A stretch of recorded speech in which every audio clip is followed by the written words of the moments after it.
오늘은 추수감사 주일입니다마는 우리가 예배는 하나님께 감사의 마음을 담아드리는 감사 예배가 되길 바라고요. 이 시간 말씀은 이제 우리가 두 아들의 비유를 이어서 우리가 말씀을 나누도록 하겠습니다. 예수님은 구원을 설명하실 때 대체적으로 이 비유를 많이 드셨어요. 이름과 찾음이라고 하는 두 단어를 비유로 이렇게 말씀을 하십니다.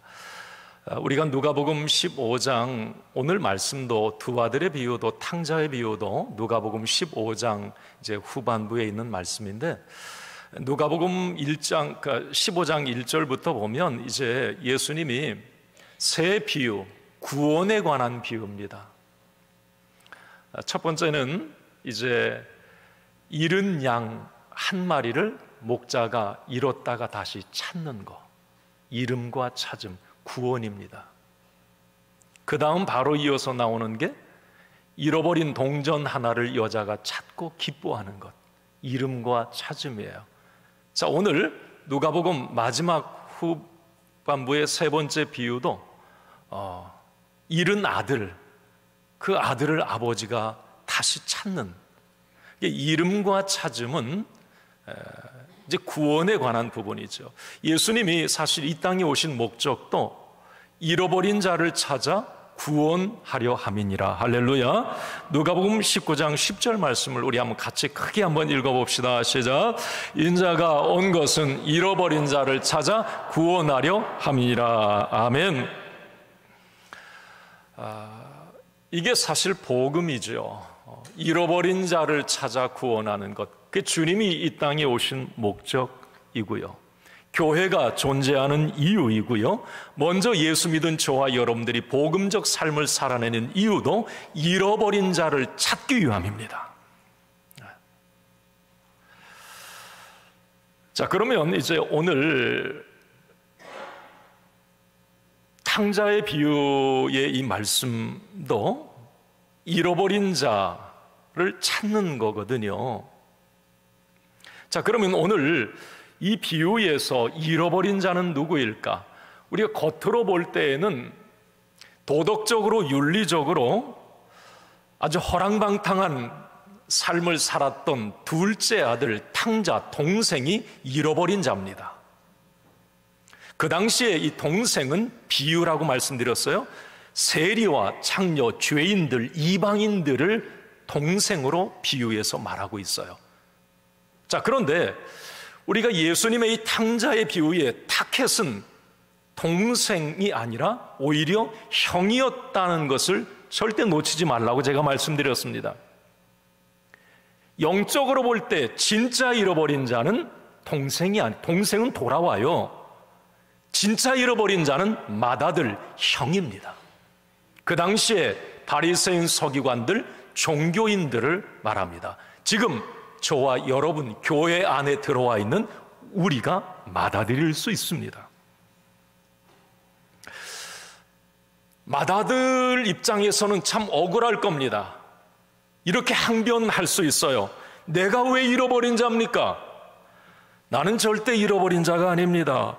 내가 도덕적으로 윤리적으로 뭐 잘못 산 게 있습니까? 내가 직장에서 삶에서 나는 그리스도인으로서 제법 열심히 살았습니다. 내가 언제 허랑방탕했으며 내가 언제 하나님께 잘못한 게 있습니까? 나는 동생들과는 질적으로 다른 사람입니다. 종교적으로 뭐 제가 잘못한 게 어디 있습니까? 맏아들의 항변 제가 하는 거예요. 제가 안식일 범한 적 있습니까? 주일 성수 언제 안 한 적 있나요? 아니 11조 떼먹은 적 있습니까? 제가 저 봉사, 전도, 기도 생활 등한시한 거 없습니다. 열심히 했습니다. 여러분, 맏아들의 항변이 맞습니다.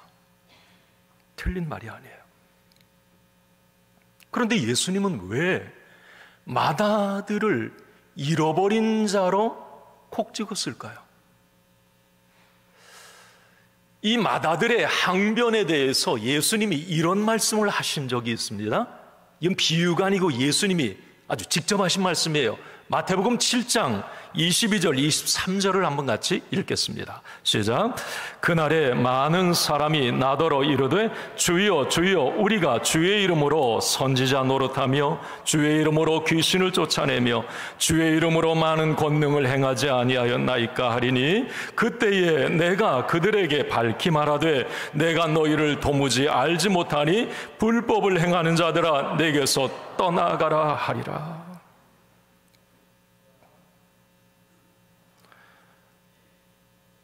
마다들이 너무 억울한 거예요. 항변합니다.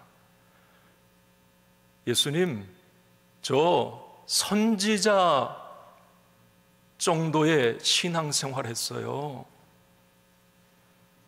귀신을 쫓아내는 일, 다시 말하면 주의 이름으로 제가 얼마나 열심히 봉사하고 얼마나 열심히 주의 이름으로 희생한 줄 압니까? 목사급의 신앙생활입니다. A급 신앙생활을 한 거예요.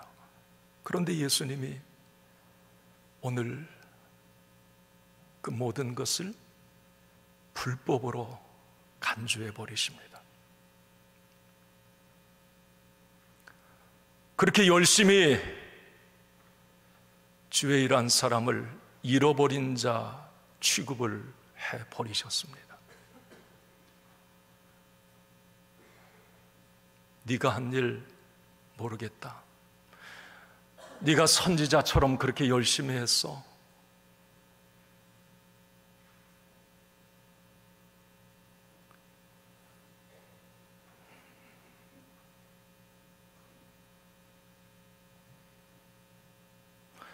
그러면 형들의 열심히 뭐가 잘못된 겁니까? 예수님은 마태복음 7장 21절에 그 부분에 대해서 이렇게 말씀하세요. 한번 같이 읽습니다. 시작. 나더러 주여 주여 하는 자마다 다 천국에 들어갈 것이 아니요 다만 하늘에 계신 내 아버지의 뜻대로 행하는 자라 들어가리라. 지금 마다들 형의 문제는 뭡니까? 겉으로는 주여 주여 완벽한 종교적 형식을 갖추고 있습니다. 아주 그럴싸해요. 그런데 그들의 마음에는 주가 없습니다. 자기의 생각, 자기의 뜻이 주였던 거예요. 아버지의 뜻대로 행하는 자라야 천국에 들어가리라. 그러면 지금 그 이후에 선지자 노릇하고 귀신을 쫓아내고 주의 이름으로 많은 섬김과 봉사한 것, 그것은 쉽게 말하면 아버지의 뜻이 아니라 네 뜻대로 했다는 거잖아요.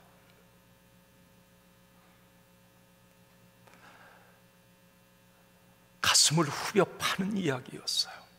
제가 왜 갑자기 로마서 말씀을 끝나고 이 두 아들의 비유를 들여다보다가 이 말씀을 저는 이쪽 방향으로 말씀이 흘러갈 줄 상상을 못했어요. 말씀을 준비하면서 하나님, 제가 맏아들입니다. 제가 형입니다. 내가 지금까지 목사 노릇한 것, 주님, 이거 하나님과 아무런 상관이 없다면 이거 어찌입니까? 아니, 내가 열심히 그렇게 주의 일하고 열심히 내가 선지자 노릇하고 그 한 것, 이게 불법으로 간주되면 하나님 어떻게 되는 겁니까? 내가 지금 예배드리는 이 모습이 하나님이 기뻐하시는 합법이 되고 하나님이 기뻐하시는 일이 되어야 될 텐데 이게 그냥 나의 만족, 그냥 예배 참석 이것으로 끝나면 어떻게 되는 겁니까, 하나님? 아니, 지금 우리 시온연합 찬양대가 하나님 앞에 찬양을 했는데 이게 하나님의 기쁨이 되고 합법이 되고 하나님이 기뻐 받으실 만한 귀한 찬양이 되어야 되는데 이게 불법이라면 이거 어떻게 되는 겁니까?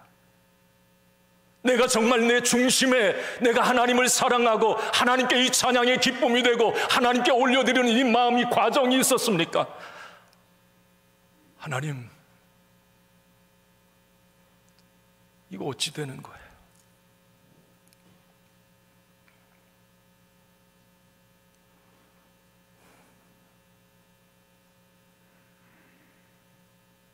하나님을 위한다고 했던 모든 일들이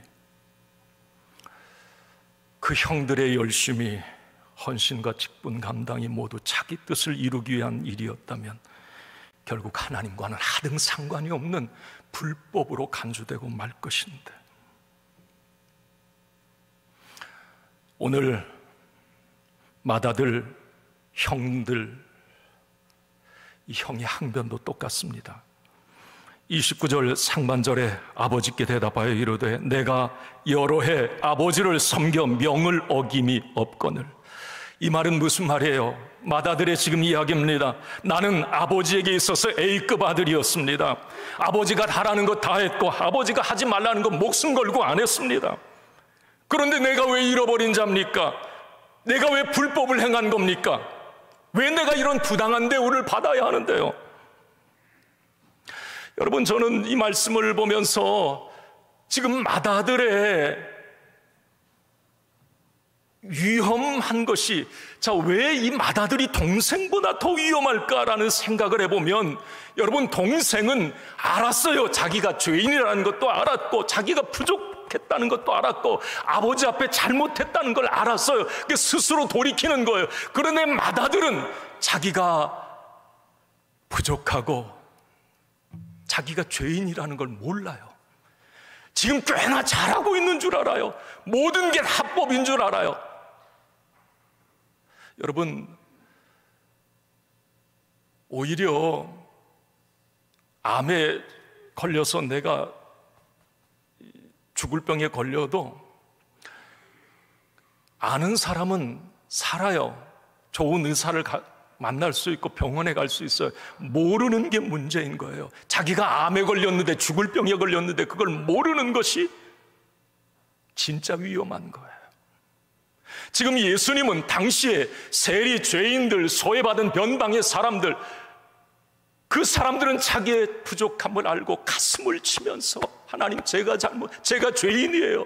그리고 죽게 돌아오는데, 당시에 그럴싸한 종교인들, 아까 말씀드렸듯이 선지자 노릇하고 귀신 쫓아내고 능력을 행하고 무엇을? 주의 이름으로.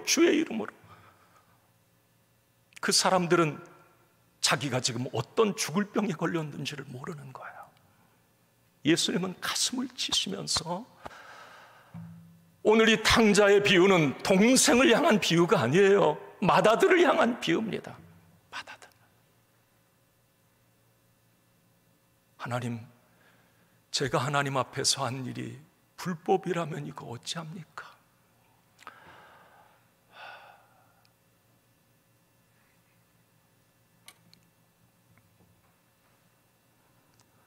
오늘 우리는 이 말씀을 하나님의 음성으로 들으며, 우리는 다 예수 안에 들어와 있으니 맏아들을 드립니다. 맏아들인 내가 오늘 이 말씀을 보면서, 하나님, 깨닫고 잃어버린 맏아들이 아니고 하나님, 깨닫고 돌아오는 맏아들이 되게 해주세요. 내가 하는 모든 일, 나의 섬김과 봉사와 나의 모든 일들이 내 뜻이 아니라 하나님 뜻대로, 하나님이 원하시고 하나님이 기뻐하시는 그 모습으로 생각과 마음, 중심을 갖고 행해지게 하여 주시옵소서. 내가 드리는 이 예배도 누가 바라보고 누가 참석했나 안 했나, 그게 아니고 내가 온전히 감사 예배도 하나님께만 초점을 맞춰 드려지는 예배, 이게 합법인 거예요. 우리는 어떤 상황에서 불법들을 너무 많이 행하고 있는 거예요. 저 자신부터 회개합니다. 불법을 너무 많이 행하고 있어요. 하나님과 상관이 없는. 그리고 꽤나 잘했다고 생각해요. 그게 하나님의 일이었다라고 입으로 얘기를 해요. 하나님하고는 상관이 없는데. 자, 여러분, 오늘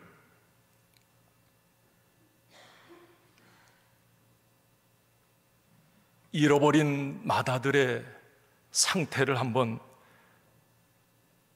가만히 살펴보도록 합시다.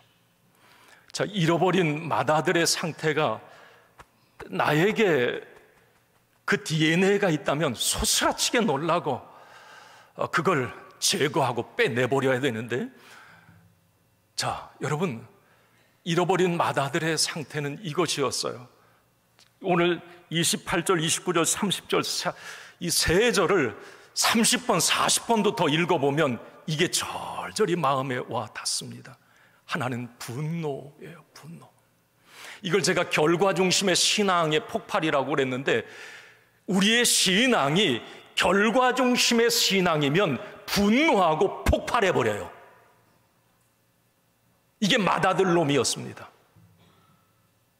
자, 여러분, 28절 말씀을 한번 같이 봅니다. 28절 읽습니다. 시작. 그가 노하여 들어가고자 아니하거늘 아버지가 나와서 권한대.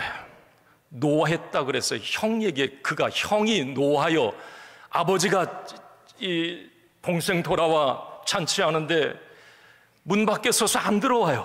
들어가자. 이게 나중에는 이 맏아들이 노했다, 막 분노합니다, 아버지한테. 그 분노한 이유가 뭐냐면 그 다음 29절 상반절 이 이유였어요. 읽습니다. 내가 여러 해 아버지를 섬겨 명을 어김이 없거늘. 이 말은 다시 말하면 이거예요. 내가 아버지께 얼마나 열심히 했는데 왜 나에게 이런 결과적으로 부당대우를 하십니까? 아니, 아버지, 남들이 볼 때도 옆집 사는 누구도 다 열심히 나 한다고 그랬는데, 진짜 잘한다고 나 칭찬받았는데, 나 효자인데 왜 아버지 나에게 이런 취급을 하십니까? 지금 여러분, 이 맏아들이 노했다, 분노했다라고 하는 것은 이거예요. 맏아들은 자기가 노력한 만큼의 대가, 결과, 자기가 기대한 답이 나오질 않아요. 결과 중심의 신앙의 단점인 거예요. 아니, 내가 이렇게 열심히 했는데 내 결과가 왜 답이 이겁니까, 하나님? 분노하는 거예요. 여러분, 분노할 이유가 없는 게, 사실 아버지는 그 맏아들을 위해서 모든 걸 다 준비해 놓으셨어요. 31절에 아버지가 그래요. 야, 이놈아, 내 것이 다 네 거야. 다 네 거야. 이게 아버지였어요. 맏아들은 모릅니다. 자기가 원하는 결과, 자기가 원하는 답, 송아지밖에 안 보이는 거예요. 아버지, 송아지, 내 송아지. 아버지는 송아지 이상의 모든 것을 그 맏아들을 위해서 이미 준비해 놓고 생각해 놓으셨어요. 아들은 그게 안 보여요. 이 얼마나 답답한 일입니까, 지금? 네?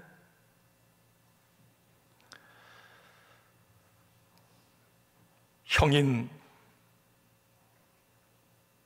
우리들도 때로는 이런 분노를 하지 않는가, 그런 생각을 해봅니다. 하나님에 대해서 원망하고 불평하고 실망하고, 결과지향적인 믿음 때문이에요. 내가 원하는 결과, 내가 원하는 만큼의 대가, 이게 내 뜻, 내 기준에 아니면 아니고, 내 뜻에 아니면 아니고, 하나님 뜻은 온데간데 없는 결과 중심적인, 이건 여러분 진정한 믿음이 아니죠. 하나님, 내가 이만큼 열심히 했는데, 주일 성수 잘하고 헌금 생활 똑바로 하고 기도 생활 봉사도 열심히 했는데 왜 하나님 내가 원하는 답 안 주세요? 왜 이런 대우를 하십니까? 왜 자녀가 대학은 떨어지고요? 왜 내 자녀가 취업은 안 되는 건데요? 아니, 가정에 왜 이렇게 어려운 일들은 많고, 왜 나는 이런 병을 앓아야 되는데요? 내가 뭘 잘못했는데? 나는 맏아들 열심히 했어요, 하나님. 여러분, 이런 생각을 해보셔야 됩니다. 아버지는 내가 생각하는 그 답은 내가 원하는 답이지만, 하나님은, 나보다 나를 더 잘 아시는 하나님은 그것을 통해서 다른 무언가, 이 모든 것은 다 내 것이다라고 하는 게 우리 하나님 아버지인데, 하나님은 그것을 우리에게 주시길 원하고 그걸 준비해 놓으셨다고 하는 거예요. 그런데 여러분, 하나님 앞에서 자꾸 내 뜻과 내 기준을 내려놓지 않는다면 결국 여러분, 그 분노가 삶도 구원도 삼켜버릴 수도 있겠다라는 생각을 해봅니다. 더 안타까운 것은 아버지가 준비한 더 큰 기쁨, 더 큰 풍성함, 더 큰 축복을 놓치고 말 겁니다. 여러분, 맏아들 왜 그렇게 지금 노하여 화를 내고 있는가?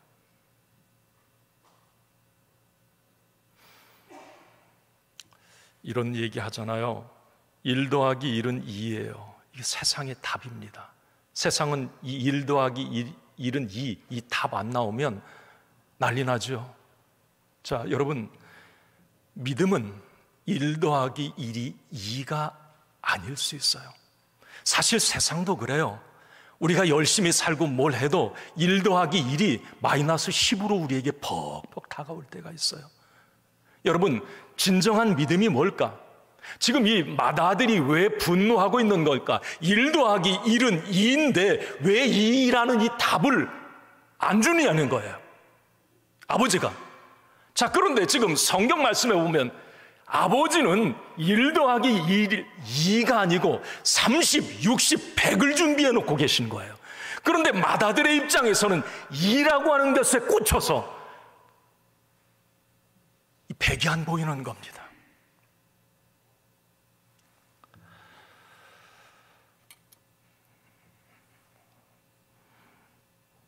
오늘 이 자리에 계신 모든 분들 가운데 지금 내가 원하는 답이 아니에요, 그것 때문에 혹시 분노하고 계신 분들 계십니까?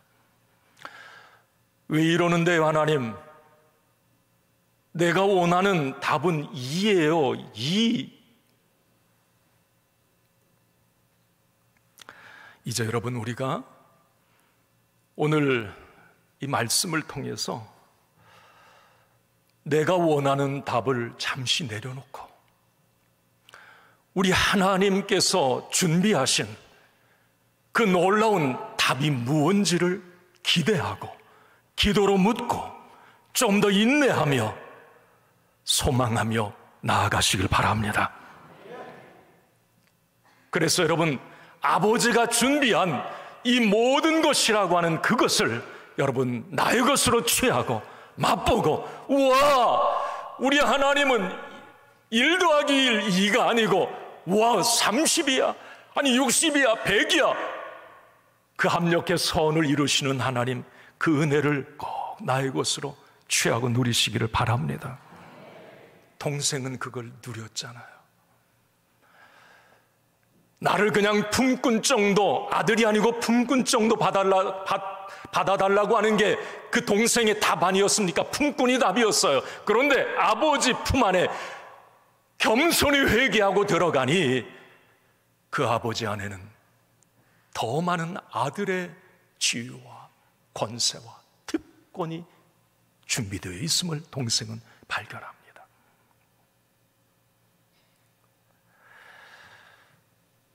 여러분,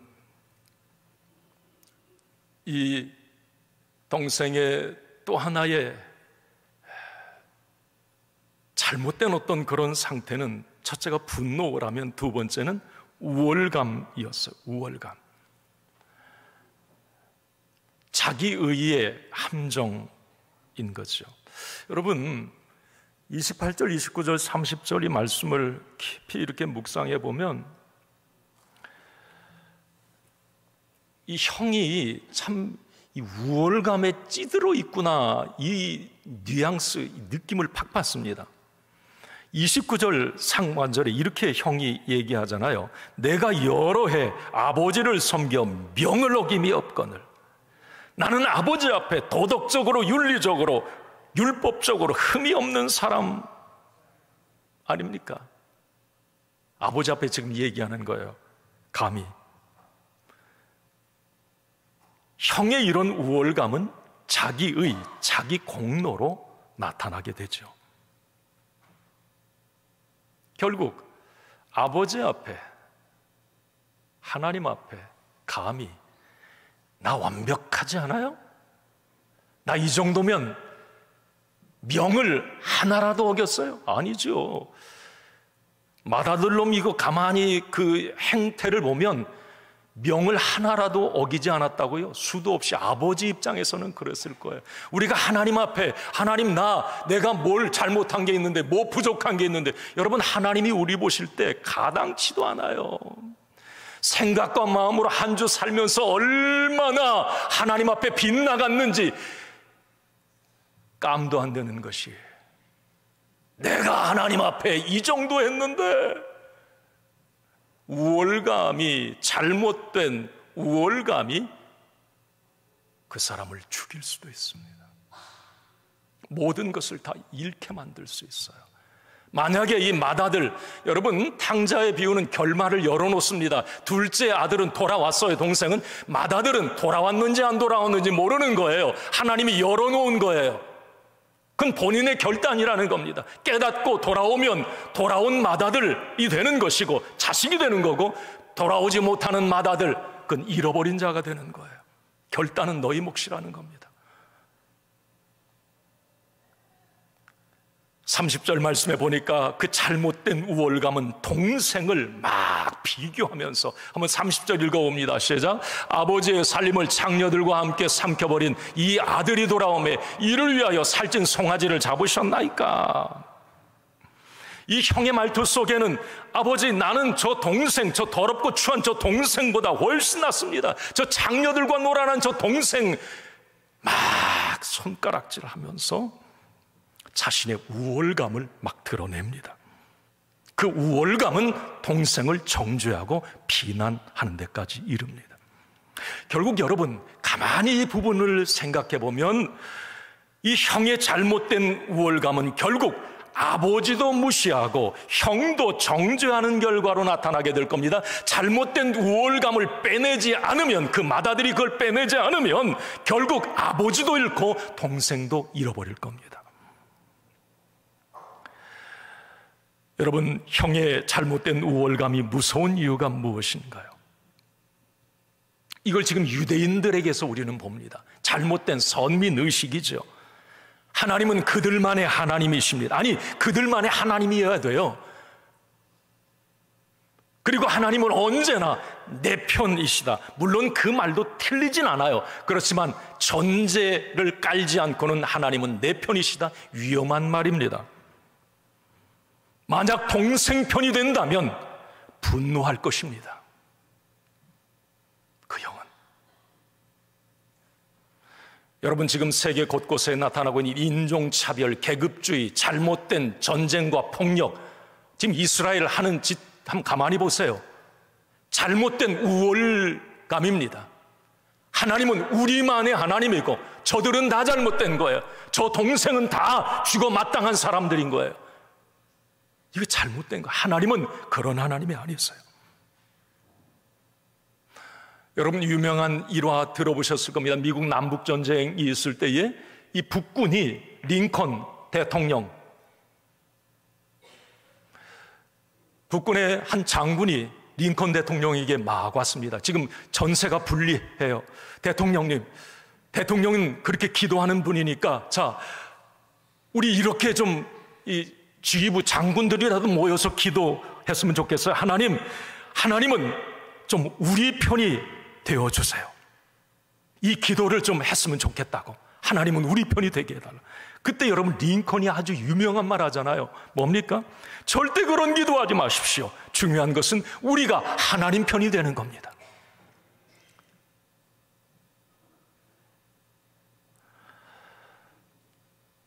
오늘 예수님은 비유를 통해 당시 형들이었던 종교인들의 잘못된 우월감을 지적하십니다. 너의 그 잘못된 우월감이 자칫 너를 잃어버린 자로 만들 것이다. 너의 그 모든 종교적인 일들은 결국 불법이 되고 말 것이다. 잘못된 우월감에 사로잡혀 있는 한. 여러분, 신앙생활하면서 이 형의 잘못된 우월감이 나에게 혹시 배어 있는지 여러분 한번 돌아보아야 합니다. 나의 의에 빠져서 동생 같은 믿음 약한 사람을 비난하고 있지는 않은지, 하나님 나는 저들보다 헌금도 많이 하고요, 하나님 나는 저들보다 봉사도 많이 하고 교회 공로도 엄청 많아요. 우월감이에요, 여러분. 그런 마음이 내게 있다면, 그런 마음으로 무언가를 하나님을 위해 산다고 한다면 그것은 어쩌면 불법이 되고 말 수 있습니다.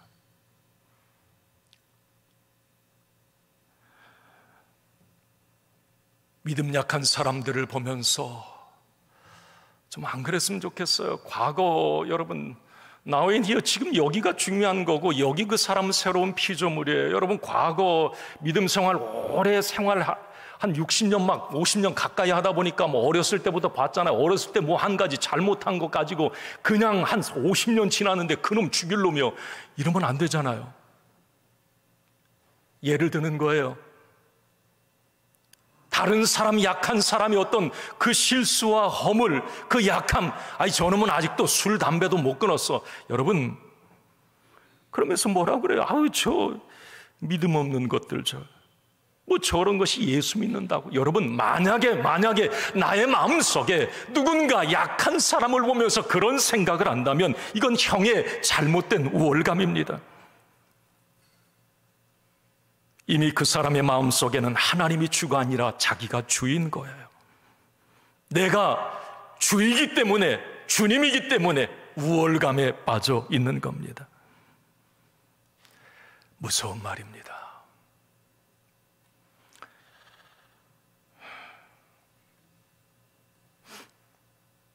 예수님이 누가복음에 보면 오늘 15장 말씀입니다만 뒤에 이제 누가복음 18장쯤에 가면 누가복음에만 나오는 바리새인과 세리 기도 여러분 알잖아요. 네. 바리새인이 세리 어떻게 같은 시간에 기도를 하는지 모르겠어요? 뭐 유대인들은 기도 시간이 하루 3번 있었으니까 세리도 뭔가 뉘우쳐가지고 돌아왔는지 기도를 해요. 바리새인 세리.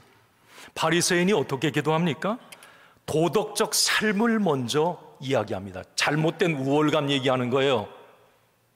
하나님, 저는 도색, 불의, 간음한 일이 없습니다. 이 도덕적, 윤리적으로 자기는 깨끗하게 살았다는 겁니다. 두 번째, 이 기도를 합니다. 신앙적 삶입니다. 저는요 일주일에 2번 금식하고요, 구제하고요, 11조 생활 잘합니다. 그러면서 뒤에 보면 박하와 회양과 근체, 이건 채소 뭐 하나 팔아도 100원도 10원 11조 뗐다는 말이에요. 얼마나 정확합니까? 바리새인은 세리 옆에서 막 나는 이런 사람이고요, 나는 이렇게 했어요, 하나님 앞에. 가만히 그 말씀 기도를 들여다보면 우월감에 쩔어 있어요. 그리고 옆에 세리가 기도하는데 한번 쭉 쳐다보더니 하나님 앞에 그렇게 기도합니다. 누가복음 18장 11절 하반절인데, 나는 이 세리와 같지 아니함을 감사하나이다. 진짜 잘못된 우월감이죠. 그때 세리는 옆에서 기도합니다. 멀리 섰다고 그래요. 감히 하나님 앞에 그 성전에 가까이 가지도 못하고 고개를 숙였어요. 우러러 하늘을 보지도 못해요. 너무 죄송해서. 그리고 가슴을 쳤다고 그랬습니다. 그러면서 이 세리가 하는 말이, 주여, 저는 죄인입니다. 저를 불쌍히 여겨주옵소서. 주님은 저 죄인이에요. 예수님의 마지막 판결은 이거였습니다. 누가복음 18장 13절에 이에 바리새인이 아니고 세리가 의롭다 하심을 받았느니라. 바리새인 그렇게 잘했는데, 신앙적으로 도덕적으로 뭐 퍼펙트 했는데, 맏아들 형인데. 아니다, 너 잘못됐다. 참 억울할 것 같아. 이 맏아들 얼마나 열심히 했는데 그 모든 것이 불법으로 간주돼 가지고 하나님은 아니다, 저 세리가 하나님 앞에 의롭다함을 받았나니라. 잘못된 우월감, 자기 의에 불행한 결말입니다. 너무 제가 이 말씀에 받은 은혜가 커서 한 5분만 말씀 좀 더 전하고 마칠게요. 세 번째는 이 부분입니다. 확신부재. 제가 말을 좀 조합해 봤어요. 이게 무슨 말이냐면, 이 맏아들의 지금 문제가 뭐냐면 아버지의 사랑에 대해서 느낌이 없어요, 이 아들이. 여러분, 우리가 하나님을 믿으면서 하나님이 나를 사랑하신다, 그 사랑에 대한 어떤 느낌이 없으면 신앙생활 진짜 많은 건 놓치고 삽니다. 아니, 아버지는 지금 자기를 위해 모든 것을 다 준비해 놓을 정도로 엄청나게 사랑하고 있거든요. 자기 생명까지도 줄 만큼의 모든 걸 다 줄 준비가 되어 있거든요. 맏아들은 그 아버지의 사랑을 몰라요. 느낌이 없어. 추상적이에요. 그러니까 이 맏아들이 기껏 한다는 말이 29절 하반절에 내게는 염소 새끼라도 주어 나와 내 벗으로 즐기게 하신 일이 없나니, 불만과 서운함으로 가득 찹니다. 속된 말로 자기는 주워온 자식이라는 거예요. 참 안타까운 일입니다. 주워온 자식이 아니에요. 이 맏아들, 아버지에게 있어서는 너무 귀한 자식입니다. 그런데 맏아들은 그 아버지의 사랑을 못 느끼는 거예요. 참 불행한 겁니다. 여러분, 확신부재의 신앙에서 오는 결과가 무엇일까? 여러분, 하나님과의 관계가 단절되는 거예요. 이거 충격적인 겁니다. 만약에 여러분, 하나님의 사랑에 대한 어떤 느낌이 없이, 확신이 없이 신앙생활한다, 이건 고역이 되는 겁니다. 여러분, 누군가를 사랑해서 하는 것은 막 기뻐요. 예. 만약에 여러분, 거래처 직원이 있고 내 사랑하는 애인이 있다고 생각해봐요. 애인에게 하는 것은 기쁨이에요. 내가 사랑하니까 다 줘도 기쁘고 막 만족하고 행복해. 사랑이 느껴지잖아요. 팍팍. 거래처 직원, 여러분, 그냥 직원일 뿐이에요. 거래관계일 뿐입니다. 모든 게 팍팍한 거예요. 사랑의 관계는 기쁨인 거예요. 여러분, 우리의 믿음 생활이 하나님의 사랑에 대한 확신이 없다면 결국 이 팍팍함은 하나님과의 관계 단절로 결론 지어지고 맙니다. 하나님의 사랑과 은혜에 대한 불신, 하나님의 사랑에 대한 확신이 없으니 모든 것을 자신의 노력으로 얻어내려고 하는 거예요. 염소 새끼 한 마리라도 나에게 준 적이 있습니까? 내가 이만큼 노력했는데. 아니에요. 아버지는 염소 새끼가 아니라 모든 것을 다 주신대요.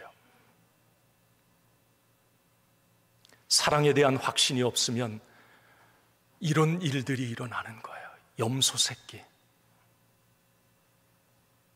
그 한 마리에 주목하게. 율법적 신앙생활, 자신의 구원과 하나님의 은혜와 사랑을 자신의 행위로 계속 증명하려고 합니다. 내가 이만큼 했는데 하나님 구원받는 건 당연하고 하나님 나에게 복 주셔야 되는 건 당연하고, 강박과 의무감에 사로잡히는 거죠. 여러분, 다시 말하면 결론이 이겁니다. 하나님에 대한 어떤 느낌, 하나님은 매 순간 성령님을 통해서 분분초초 나와 함께 하시고 나의 마음을 위로하시고 나에게 힘주시고 나를 격려하시고 나와 동행하시는 이 하나님의 사랑에 대한 느낌, 여러분, 이것은 정말 중요한 것입니다. 맏아들이 이걸 깨닫지 못하면 진짜 맏아들 자기 말대로 품꾼으로 끝나고 말하는, 아니 아들인데 품꾼 얼마나, 여러분, 늘 그가 하는 일은 여러분 짐인 거예요. 짐인 거예요. 품꾼으로 하는 일은 짐입니다. 품꾼의 신앙생활은 짐인 거예요. 고역인 겁니다. 의무감에 떠밀려서 하게 되는 거예요. 내가 하나님의 사랑을 깨달아서 아들로 행하는 것은 기쁨인 거예요. 만족이, 뭐 하나로 해도 감사한 거예요. 여러분, 하나님은 저와 여러분들을 사랑하십니다. 하나님은 나를 사랑하십니다. 나를 위한 놀라운 계획을 가지고 계십니다. 하나님은 오늘도 이렇게 말씀하세요. 내 것이다, 내 것이다. 너는 내 아들이다. 세상 끝날까지 내가 너와 함께 할 것이다. 내가 불 가운데 물 가운데 지날 때에 내가 너를 업고 갈 것이다. 세상 어떤 일도 어떤 사람도 어떤 고난도 너와 나라의 사랑의 관계 못 끊어. 하나님의 이 사랑에 대한 절절한 느낌을 가지고 신앙생활한다면 매 순간이 감사요, 매 순간이 기쁨이요, 뭘 하나를 해도 그건 즐거움입니다. 여러분, 이런 마음이 우리에게 있습니까? 맏아들의 사랑에 대한 확신 부재, 잘못된 우월감, 분노, 이것 여러분, 이 문제를, 이 맏아들의 문제를 우리가 해결하지 않으면 여러분 정말 치명적인 상태에 빠지게 될 겁니다. 오늘 말씀을 마치면서 여러분 깨닫는 은혜가 있기를 바랍니다. 말씀을 들으면서 혹시 나에게 주님 형의 DNA가 있습니까? 하나님